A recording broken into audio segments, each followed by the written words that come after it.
ಕರ್ತವ್ಯ ನಿರತ DGP ಅಧಿಕಾರಿಯೊಬ್ಬರ ರಾಸಲೀಲೆ video ಮಾರ್ಕೆಟ್ನಲ್ಲಿ ಹಾಟ್ ಕೇಕ್ನಂತೆ ಸೇಲ್ ಆಗ್ತಾ ಇದೆ. ಪೊಲೀಸ್ ಕಚೇರಿಯಲ್ಲೇ ಕರ್ತವ್ಯ ನಿರತ ಡಿಜಿಪಿ ಇದೆಂತಹ ಅಸಹ್ಯ ಕೆಲಸ ಮಾಡಿಕೊಂಡ್ರು. ಇವರು ರಾಮಚಂದ್ರನೇನಾ ಅಥವಾ ಕಾಮಚಂದ್ರನ? IPS ಘನತೆಯನ್ನೇ ಮಣ್ಣು ಪಾಲು ಮಾಡಿದ್ರು ಈ ಅಧಿಕಾರಿ. ಇದೆಂತಹ ಅಸಹ್ಯ ಮತ್ತು ಇದೆಂತಹ ಅಸಭ್ಯ! ಇಷ್ಟು ಕೆಳಮಟ್ಟದ ಅಶ್ಲೀಲತೆ ಯಾವ ಅಧಿಕಾರಿಯಲ್ಲೂ ಇಲ್ಲದ ಅಶ್ಲೀಲತೆ ಈ ಅಧಿಕಾರಿಯಲ್ಲಿತ್ತ. IPS ಘನತೆಯನ್ನೇ ಮಣ್ಣು ಪಾಲು ಮಾಡಿದ್ರು. 8 ವರ್ಷದ ಹಳೆಯ ವಿಡಿಯೋ ಈಗ ಬಹಿರಂಗ ಮಾಡಿದವರು ಯಾರು? ಇದು IPS ಅಧಿಕಾರಿಗಳ ನಡುವಿನ ಗುದ್ದಾಟದ ಕಾರಣನ? IPSನ ಮನಹರಾಜು ಹಾಕಿದ ರಾಮಚಂದ್ರ ರಾವ್. ಪೊಲೀಸ್ ಕಚೇರಿಯಲ್ಲೇ ಇದೆಂತಹ ಕೆಲಸ? ಬಗಲಲ್ಲೇ ಶತ್ರುಗಳನ್ನ ಗಿಟ್ಟಿಸಿಕೊಂಡಿದ್ರ ಅಥವಾ ಶತ್ರುಗಳನ್ನ ಗಿಟ್ಟಿಸಿಕೊಂಡಿದ್ದ ರಾಮಚಂದ್ರ ರಾವ್ ಅವರಿಗೆ ಈ ಶತ್ರುಗಳೇ ಈ ತರಹದ್ದೊಂದು ವೈರಲ್ ಆಗೋದಕ್ಕೆ ಕಾರಣರಾದ್ರ? 8 ವರ್ಷದ ಹಿಂದಿನ ವಿಡಿಯೋ ಅಂತ ಹೇಳಿ ಸ್ವತಃ ರಾಮಚಂದ್ರ ರಾವ್ ರವರೇ ಹೇಳ್ಕೊಂಡ್ರು. ಕಚೇರಿಯಲ್ಲಿ ಕೂತ್ಕೊಂಡಿರ್ತಾರೆ, ಕರ್ತವ್ಯ ನಿರತ ಅಧಿಕಾರಿಗಳು ಸಮವಸ್ತ್ರಧಾರಿಯಾಗೆ ಕೂತ್ಕೊಂಡಿದ್ರು. ಅಲ್ಲಿ ಕಲರ್ಫುಲ್ ಸ್ಯಾರಿ ಹಾಕ್ಕೊಂಡು ಒಂದಷ್ಟು ಮಹಿಳೆಯರು, ಇನ್ನು ಡ್ರೆಸ್ ಹಾಕ್ಕೊಂಡು ಒಂದಷ್ಟು ಮಹಿಳೆಯರು, ಆ ಮಹಿಳೆಯರ ಜೊತೆ 4 ಗೋಡೆ ಮಧ್ಯದಲ್ಲಿ ಗಂಡ ಹೆಂಡತಿ ಮದುವೆಯಾದ ಹೊಸ್ತರಲ್ಲಿ ಮಾಡೋ ತರಹದ ಪರ್ಫಾರ್ಮೆನ್ಸನ್ನು ಸರ್ಕಾರಿ ಕಚೇರಿಯಲ್ಲಿ ನಿರ್ಭಯದಿಂದ ಅತ್ಯಂತ ನಿರಾತಂಕನಾಗಿ, ನನ್ನನ್ನು ಯಾವ ಸಮಾಜವೂ ಗಮನಿಸುತ್ತಿಲ್ಲ, ಯಾವ ಕೆಮರಾದ ಕಣ್ಣುಗಳು ಕೂಡ ನನ್ನನ್ನು ನೋಡುತ್ತಿಲ್ಲ, ನಾನೀಗ ನಿರ್ಭಯಸ್ಥ ಮತ್ತು ನಾನೀಗ ಅನಾಗರಿಕ ಎಂಬ ನಿಟ್ಟಿನಲ್ಲಿ ಮಾಡ್ದಂಗಿದೆ ಈ ಕೃತ್ಯನ. ನೋಡೋ ಕಣ್ಣುಗಳಿಗೆ ಪರಮಾನಂದ. ಇದನ್ನು ಯಾಕಿಷ್ಟು ವಿಜೃಂಭಣೆಯಿಂದ ಹೇಳ್ತಾ ಇದ್ದೀನಿ ಅಂದರೆ, ಈ ಪ್ರಕರಣದ ಗಂಭೀರತೆ ಮತ್ತು ಗೌರವ ನಿಮಗೆ ಅರ್ಥ ಆಗಬೇಕು. ಒಬ್ಬ ಪೊಲೀಸ್ ಅಧಿಕಾರಿ, ಆರಕ್ಷಕ ಅಂದರೆ ಯಾರು? ಆರ್ಥಕರಿಗೆ ರಕ್ಷಣೆಯನ್ನು ಕ್ಷಣಾರ್ಧದಲ್ಲಿ ಕರುಣಿಸುವ ಕಾವಲು ಪಡೆ ಅಲ್ವಾ?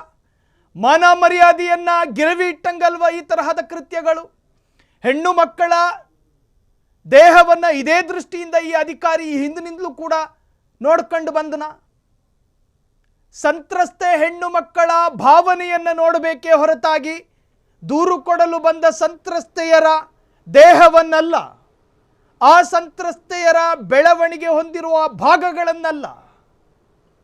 ಮಹಿಳೆಯರ ಜೊತೆ ರಾಸಲೀಲೆ ನಡೆಸುವಾಗ ಇದ್ದ ಶ್ರದ್ಧೆ ಮತ್ತು ಭಕ್ತಿ ಮತ್ತು ಮಗ್ನನಾಗುವ ಶೈಲಿ ತನ್ನ ಕರ್ತವ್ಯದಲ್ಲೂ ತೋರಿಸ್ಬೇಕಲ್ಲ. ನನಗೆ ಅನ್ಯಾಯ ಆಗಿದೆ, ನನಗೆ ನ್ಯಾಯ ಕೊಡಿ ಅಂತ ಯಾವ ಧೈರ್ಯದಿಂದ ಹೆಣ್ಣು ಮಕ್ಕಳು ಈ ಪೊಲೀಸ್ ಅಧಿಕಾರಿಯ ಕಚೇರಿಗೆ ಹೋಗೋದಕ್ಕೆ ಸಾಧ್ಯ? ಅಲ್ಪ ಸೌಂದರ್ಯ ಇರುವಂತಹ ಯಾವ ಹೆಣ್ಣು ಮಕ್ಕಳೂ ಕೂಡ ಧೈರ್ಯದಿಂದ ಈ ಕಚೇರಿಗೆ ಹೋಗೋದಕ್ಕೆ ಸಾಧ್ಯನ? ಒಂದು ವೇಳೆ ಇದು ಸತ್ಯ ಆಗಿದ್ದರೆ, ಬೆಳೆದು ನಿಂತಿರುವ, ಭುಜದೆತ್ತರಕ್ಕೆ ಬೆಳೆದು ನಿಂತಿರುವ ಹೆಣ್ಣು ಮಗಳು ಪರಪ್ಪನ ಅಗ್ರಹಾರದಲ್ಲಿ ಮುದ್ದೆ ತಿಂತಿದ್ದಾರೆ. ಆಕೆ ಚಿನ್ನ ಕದ್ದು ಜೈಲಿಗೆ ಹೋದ್ರು. ಈತ ಚಿನ್ನದಂಥ ಹೆಣ್ಣು ಮಕ್ಕಳನ್ನ ಅದೇನು ಹತ್ರ ಕರ್ಕೊಳ್ಳೋದೇನು? ಆಕೆ ಸೊಂಟ ಸೈಜ್ ನೋಡೋದೇನು? ಆ ಸೀರೆನ ಬದಿಗೆ ಸರಿಸಿ ಅದೇನು ನೋಡ್ತವ್ರು? ಹೆಣ್ಣು ಮಕ್ಕಳ ಜೊತೆ ಮಧ್ಯ ವಯಸ್ಸಿನ ಪೊಲೀಸ್ ಅಧಿಕಾರಿ ನಡೆದುಕೊಳ್ಳೋ ರೀತಿನ ಇದು? ಇನ್ನೇನಾದ್ರೂ ಈತ ಡಾಕ್ಟರ್ ಆಗಿದ್ದಿದ್ರೆ ನಾನು ದೇಹದ ನ್ಯೂನತೆಗಳನ್ನು ಚೆಕ್ ಮಾಡ್ತಿದ್ದೆ ಅಂತಿದ್ನೋ ಏನೋ.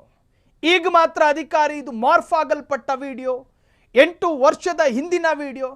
8 ವರ್ಷದ ಹಿಂದೆ IPC ಸೆಕ್ಷನ್ನಲ್ಲಿ ಹೆಣ್ಣು ಮಕ್ಕಳ ಸೊಂಟ ಮುಟ್ಟಬಹುದು ಅಂತ ಅವಕಾಶಗಳಿತ್ತ?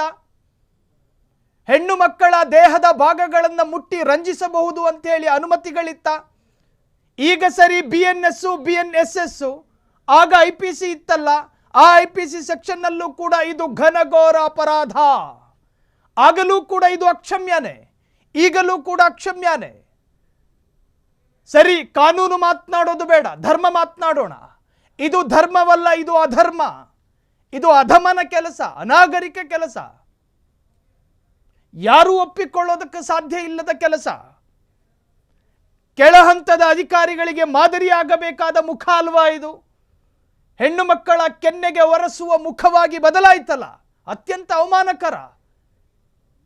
ಜಿ ಪರಮೇಶ್ವರ್ ಸಾಹೇಬರೇ, ನಿಮ್ಮ ವ್ಯಾಪ್ತಿಯಲ್ಲಿ ಈ ತರಹದ ಅಧಿಕಾರಿಗಳಿಗೆ ಮತ್ತ್ಯಾಕೆ ಹುದ್ದೆ ಕೊಡ್ತೀರಿ? ಇನ್ನು ಮುಂದೆಯೂ ನೀವು ಹುದ್ದೆ ಕೊಡುವುದಾದರೆ, ಇನ್ನು ಮುಂದೆಯೂ ಕೂಡ ಇವರನ್ನ ಹುದ್ದೆಯಲ್ಲೇ ಮುಂದುವರಿಸುವುದಾದರೆ ನಿಜಕ್ಕೂ ಕೂಡ ಇದು ಬೇರೆ ತಿರುವನ್ನು ಪಡೆದುಕೊಳ್ಳುತ್ತೆ. ಒಂದು ಕ್ಷಣ ಈ ಹುದ್ದೆಯಲ್ಲಿ ಕೂತ್ಕೊಳ್ಳೋದಕ್ಕೆ ಅವಕಾಶ ಕೊಡಬೇಡಿ. ಇದು ಸತ್ಯಾನೋ ಅಸತ್ಯಾನೋ ತನಿಖೆಯಾಗಲಿ, ಅದಾದ ನಂತರ ವರದಿ ಬರಲಿ, ಆಗಬೇಕಾದ್ರೆ ಪಟ್ಟಕ್ಕೆ ಬರಲಿ. ಒಂದು ವೇಳೆ ಸುಳ್ಳಾಗಿದ್ರೆ ಈಗ ಒಂದೇ ಒಂದು ಕ್ಷಣ ಈತನ ಹುದ್ದೆಯನ್ನು ಕಿತ್ತುಕೊಳ್ಳಲೇಬೇಕು. ಕಾರಣ ಮಾಡಿರೋ ಘನಘೋರ ಸಾಧನೆ ಅಂತಹದ್ದು. ಹೆಣ್ಣು ಮಕ್ಕಳಿಗೆ ಭಯ ಆಗ್ತಾ ಇದೆ. ಸ್ಟೇಷನಿಗೆ ಹೋಗಬೇಕಾದ್ರೆ ಹೆಣ್ಣು ಮಕ್ಕಳು ಅಲ್ಲಿರುವಂಥ ಇನ್ಸ್ಪೆಕ್ಟ್ರೋ ಪೇದೇನೋ ನ್ಯಾಯ ಕೊಡಬಹುದು ಅನ್ನೋ ಕಟ್ಟ ಕಡೆಯ ಸಣ್ಣ ಭರವಸೆಗೂ ಕೂಡ ಬೆಂಕಿ ಇಟ್ಟ ಪ್ರಕರಣ ಇದು. ಯಾರಿಗೂ ಧೈರ್ಯ ಬರೋದಿಲ್ಲ. ಬೆಳವಣಿಗೆ ಹೊಂದಿರುವ ಹೆಣ್ಣು ಮಕ್ಕಳು ಹೆಂಗೋಗೋದಕ್ಕೂ ಸಾಧ್ಯ? ಕೈ ತೋರಿಸಿ ಪೇಪರ್ ತೆಗೆದುಕೊಳ್ಳುವ ಬದಲಾಗಿ ಕೈ ಇಟ್ಟು ಸೊಂಟದ ಸೈಜು ನೋಡುವ ಈ ತರಹದ ಅಧಿಕಾರಿಗಳು ಠಾಣೆಯಲ್ಲಿದ್ದರೆ ಕತೆ ಏನು? ಕೆಲವೊಮ್ಮೆ ಆ ಹೆಣ್ಣು ಮಕ್ಕಳು ಬಲವಂತವಾಗಿ ಮೈ ಒಡ್ಡಿರಬಹುದು. ಮನಸ್ಪೂರ್ವಕವಲ್ಲದೆ ಅಂತರ್ ಹೃದಯದಲ್ಲಿ ಭಯ ಇಟ್ಟುಕೊಂಡು ಬಾಹ್ಯ ದೇಹವನ್ನು ಶರಣಾಗತಿಗೆ ಅರ್ಪಿಸಿರಬಹುದು. ತನಿಖೆಯಾಗಲಿ. ಹಾಗಾದರೆ ಏನಿದು ಕಥೆ? ಇವರು ರಾಮಚಂದ್ರನ ಅಥವಾ ಕಾಮಚಂದ್ರನ IPS ಘನತೆಯನ್ನೇ ಕುಗ್ಗಿಸುತ್ತಿರುವ ವಿಡಿಯೋ ಗಂಡು ಮಕ್ಕಳ ಮೊಬೈಲ್ ಫೋನ್ನಲ್ಲಿ ಹಾಟ್ ಕೇಕ್ನಂತೆ ಸೇಲ್ ಆಗ್ತಾ ಇದೆ. 8 ವರ್ಷದ ಹಳೆಯ ವಿಡಿಯೋ ಈಗ ಬಹಿರಂಗ ಮಾಡಿದವರು ಯಾರು ಅಂತ ಕೇಳ್ತಾರಂತೆ. ಬಗಲಲ್ಲೇ ಶತ್ರುಗಳನ್ನು ಇಟ್ಕೊಂಡ್ರ? ನಿಜವಾಗ್ಲೂ ಕೂಡ ಇದು ಹತ್ತಿರದಲ್ಲೇ ಯಾರೋ ವಿಡಿಯೋ ರೆಕಾರ್ಡ್ ಮಾಡ್ದಂಗಿದೆ. IPSನ ಮಾನ ಹರಾಜು ಹಾಕಿದ